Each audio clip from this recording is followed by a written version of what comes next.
Hey, what's up you guys? Hey, thank you for watching this video. In this video I want to talk about the weekly schedule of surgeon, general surgeon, trauma surgeon, stuff like that, okay? It's actually changing some. We're kind of seeing a big change in medicine to begin with, but also our scheduling. I think, you know, in the olden days, general surgeons were a private practice general surgeon. They were not affiliated with a hospital. They were not employed by a hospital. And they either were by themselves running their own practice and business, or they were in a group. And it could be a small group of a couple people or a big group of multi-specialties. General surgeons, GYN, all that stuff. And so they used to do that we still do that for cost purposes, overhead. Everybody splits kind of the overhead, and then depending on your model, you may take whatever only you make, or you may split the profits between all the partners in the group. None of those are what I do.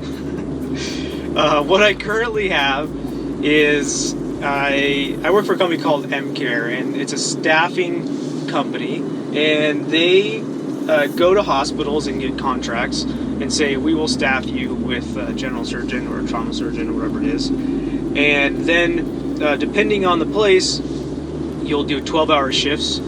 And in some places, I worked in Florida for a while, that's 12-hour shifts, 7 on, 7 off ish, and sometimes you'll do days and sometimes you'll do nights.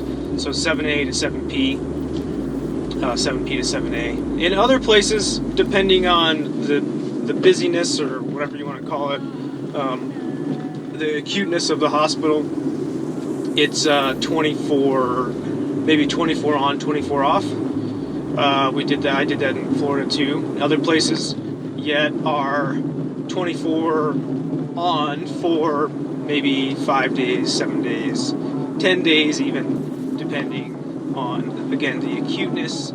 You know, if there are patients nonstop in the middle of the night and in the daytime, you're not going to do 24/7. That's just kind of stupid. I mean, if you're, doing it over a long period of time, you're not going to do 24/7 for a week.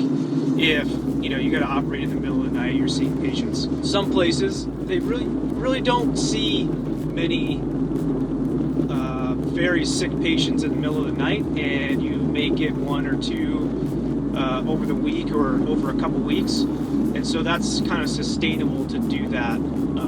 You can sleep, you can go in, round, see your patients, do any elective kind of practice or elective surgeries, and then see the new patients that come in on an emergent basis. I always say emergency, but it's not like you're running towards to the patient every time. Like when you're an intern, you're like, oh, there's a emergency right now, let me go. And then by the time you're a chief resident, you're like, whatever. You only get excited whether they call it like GSW the chest or something like that. My schedule now is 24s for like 5 days, 7 days, 10 days, and then I'm off. And so for the month, you'll do, depending where you are, you'll end up doing, if we're counting 12-hour shifts, for anywhere from 15 to 35 shifts a month. 35 is a lot, but if you're doing 24/7s, then, and it's not as busy, then you can do that and not get totally burned out. But 12s in a busy place, 7/12s in a really busy place is busy, and it's a lot. So you can't do quite as many of those, and you end up doing 15 to maybe 20 of those a month, and then you get the rest of the time off.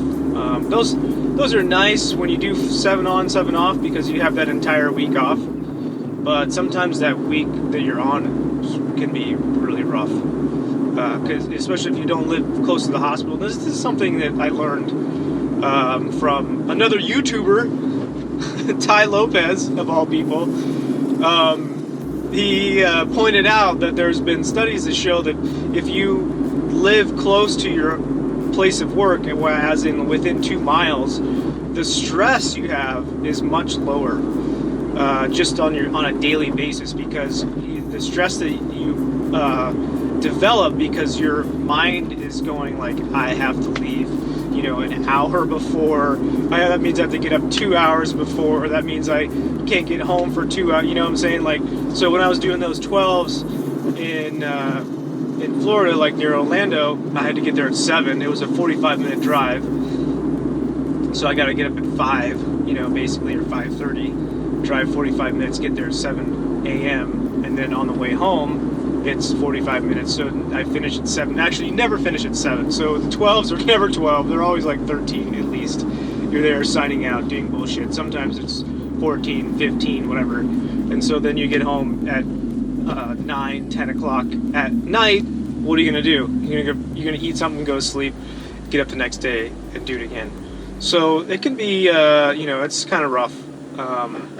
It's actually, I think, better doing 24s.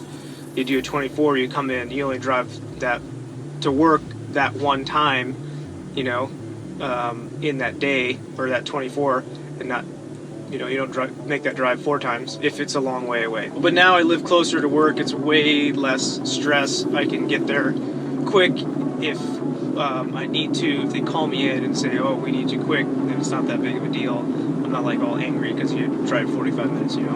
And then when you go home, sometimes you get called right back. And if you're 45 minutes away, you're going to be pissed. If you're 7, it's not that big of a deal.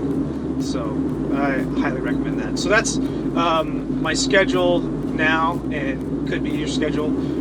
Other people do it differently. And if you're doing like a private practice group type of thing, then that schedule is generally, you'll have a couple days of operating during that week. You'll have 1 to 2 days of clinic during that week.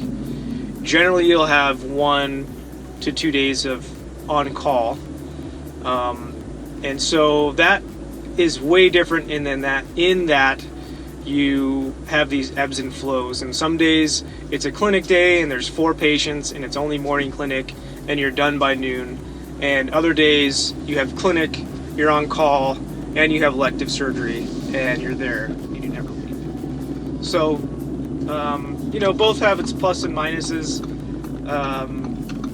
When we do general surgery or acute care surgery and trauma and stuff, some people have elective practices and some people don't. I think most people really have elective practices as well, because I mentioned in one of the other videos, a lot of the trauma stuff, especially if you're in level 2, it's really like non-operative. It's like, you know, and a lot of level 1s or even have a ton of blunt injury, which is, a lot of that's non-operative too. So if you have a bunch of non-operative patients, then you're not going to operate it, and if you don't have elective surgery, then you'll forget what the fuck you're doing. So most people have elective surgery. So I think I answered that, and here I am at the hospital, pulling in right here, right on time. So if you like these videos, if they're good information for you, like the video, maybe share it, and subscribe if you can. That'd be awesome. And I'll see you in the next one. Take care.